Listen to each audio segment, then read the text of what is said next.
सो hi everyone, आशा करता हूँ आप लोगों को पिछले वीडियो अच्छे लगे होंगे। अगर अच्छे लगे हों तो इस वीडियो को भी लाइक अभी कर दीजिएगा, क्योंकि आप लोग बाद में वो लाइक वाइक नहीं करते हो। और पूरा वीडियो यार देखा करो। पूरा वीडियो क्यों नहीं देख रहे हो ये बताइए आप लोग। केवल और केवल सर 1 मिनट कोई देखेगा, कोई 2 मिनट, कोई 3 मिनट। पूरी मेहनत ही बेकार जाती है 10-10 मिनट की वीडियो बनाने में। ऐसी कौन सी भाई दिक्कत है हमें जो पूरे पूरे वीडियो नहीं देखे जा रहे हैं? ये आप लोग कमेंट में ज़रूर बताइए दीजिएगा कि हम क्या करें जिससे आप लोग हमारे इस वीडियो के ज़्यादा से ज़्यादा मिनट तक देखें। वो आप लोग मुझे बता दीजिएगा, वो हम अपनी सुधार लेंगे। लेकिन आप लोग फुल वीडियो देखना।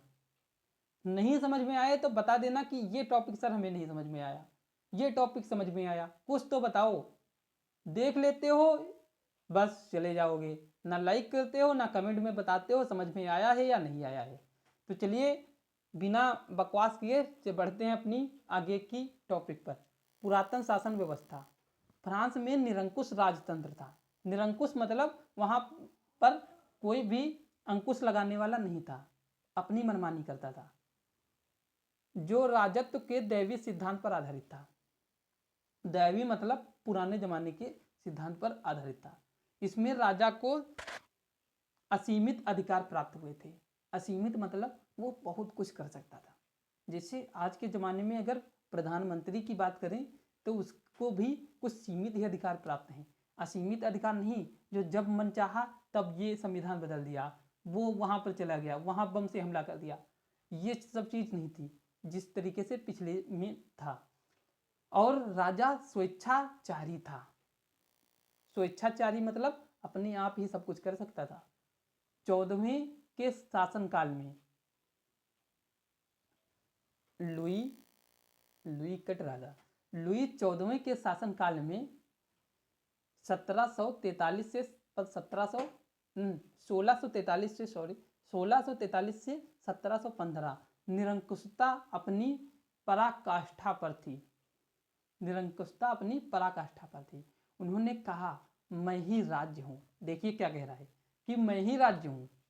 वो अपने को ही राज्य बता रहा है। वह अपनी इच्छा अनुसार कानून बनाता था। इच्छा अनुसार कानून बनाएगा।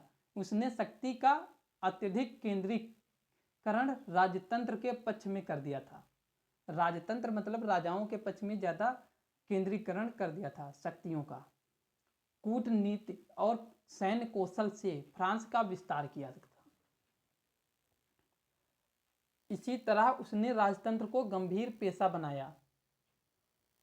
लुई 14वें ने जिस शासन व्यवस्था का केंद्रीकरण किया था उसमें योग्य राजा का होना आवश्यक था, किंतु उसके उत्तराधिकारी लुई 15वां एवं लुई 16वां पूर्णतः अयोग्य थे। तब लुई 15वां 1715 से 1774 अत्यंत विलासी, अदूरदर्शी, अदूरदर्शी मतलब जो दूर तक देखता ही नहीं था, एवं निष्क्रिय, सक्रिय नहीं था, वो निष्क्रिय था। ऑस्ट्रिया के उत्तराधिकारी ने युद्ध एवं सप्तवर्षीय युद्ध में भाग लेकर देश की आर्थिक स्थिति को भारी क्षति पहुंचाई। क्रांति की पूर्व संध्या पर लुई 16वें 1774-93, ये देखिए पेज तो नहीं पलट गए हैं, कुछ दिक्कत लग रही है। 12वें पेज है, 2 मिनट आप लोग रुकिएगा। केवल 13वां पेज तो नहीं पलटा है। पीडीएफ सर हमने ये बनाई है बुक से। क्रांति की पूर्व संध्या पर लुई 16वें, जी पूरा कोर्स होगा। क्रांति की पूर्व संध्या पर लुई 16वें ने 1774 से 1793 का शासक था। वह अकर्म और अयोग्य शासक था। उसने भी स्वेच्छाचारित एवं निरंकुशता का प्रदर्शन किया। फ्रांस की अराजकता पूर्ण स्थिति के बारे में यूं कहा जाता है कि बुरी व्यवस्था का तो कोई प्रश्न ही नहीं था, कोई व्यवस्था ही नहीं थी। ये आप लोग देखिए, मतलब वहां पर यह नहीं कहा जा सकता था कि इनकी व्यवस्था खराब थी, ये कहा जा सकता था कि वहां पर उनकी व्यवस्था ही कुछ नहीं थी। तो खराब होगी या अच्छी होगी, आप लोग ही बताइए कमेंट में। जब व्यवस्था ही नहीं है तो वो क्या कहोगे कि वो बुरी व्यवस्था थी कि अच्छी व्यवस्था थी? शासन ने उत्पन्न समस्याएं एवं संकट। ये देखिए, शासन से उत्पन्न समस्याएं एवं संकट क्या क्या हुए। फ्रांस के सभी प्रांतों में करों की दरें अलग अलग थी। सभी प्रांतों का शासन प्रबंध भी अलग था। इस कारण संपूर्ण देश के लिए एक समान कानून व्यवस्था नहीं थी। फ्रांस में कुलीन वर्ग और कैथोलिक चर्च के पादरी अधिकारियों का दुरुपयोग करके जनसाधारण पर अनेक अत्याचार करते थे। इसलिए जनता में इनके प्रति आक्रोश होना स्वाभाविक था। ये टॉपिक आप लोगों को ऐसे ही पढ़ लेने हैं। एक बार हमसे पढ़िएगा, एक बार जो ये पीडीएफ दी जाएगी उससे पढ़ लेना जाएगा। आप लोगों का काम बन जाएगा, ये मेरा आशीर्वाद है। क्रांति के लिए उत्तरदायी सामाजिक तत्व, जब ये आप लोग पढ़ लीजिएगा उसके बाद में आप लोग क्वेश्चन आंसर पढ़ लीजिएगा। उसके बाद में आप लोग बुक लेना, बुक नहीं, आप लोग किताब कॉपी ले लेना, उसमें पेन से आप लोग प्रश्न लिखिएगा। उसी के आधार पर आप लोग फिर से ये चीज़ लिखने की कोशिश करिएगा। आप लोगों को पक्का याद होगा। एक बार लिखिएगा, उसके बाद में फिर पढ़ के लिख लीजिएगा। 2 बार, 3 बार, 4 बार, 5 बार अगर आप लिखोगे तो आप लोगों को 101% गारंटी है ये आप लोगों को याद हो जाएगा। क्रांति के लिए उत्तरदायी सामाजिक तत्व कौन कौन से हैं। क्रांति के कारणों को सामाजिक परिस्थितियों को भी देखा जा सकता है। फ्रांसीसी समाज विषम और अविघटित था। वह समाज 3 वर्गों स्टेट्स में विभक्त था। प्रथम स्टेट्स में पादरी वर्ग, द्वितीय स्टेट्स में तृतीय कुलीन वर्ग और तीसरे स्टेट्स में सर्वसाधारण वर्ग शामिल था। मतलब क्या था, फ्रांसीसी समाज विषम अविघटित था।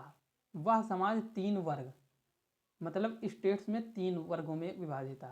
प्रथम स्टेट्स में क्या था, मतलब सर पहले में क्या था, पहले में पादरी वर्ग थे।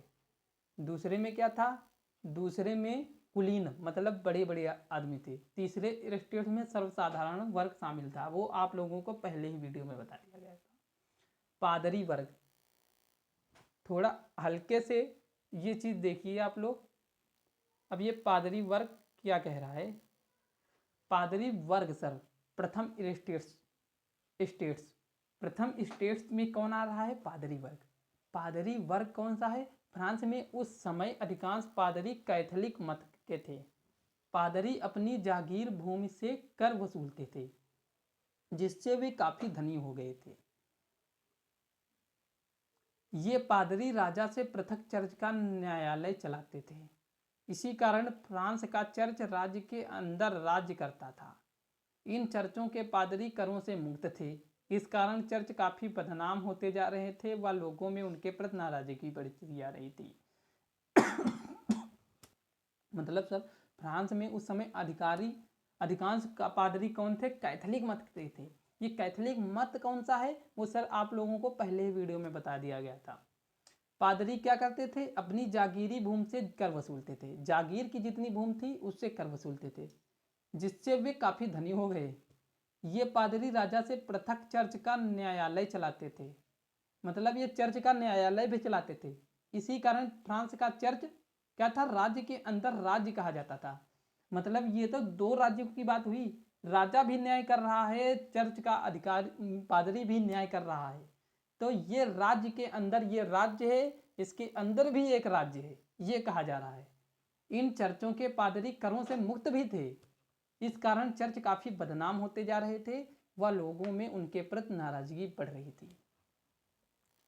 अब देखिए कुलीन वर्ग क्या होता है। द्वितीय स्टेट्स, फ्रांस का कुलीन वर्ग राज्य की 20% भूमि पर कब्जा रखता था। मतलब अगर भूमि आपके पास में 100 बीघा है तो 20 बीघा कुलीन वर्गों के पास में होनी ही चाहिए।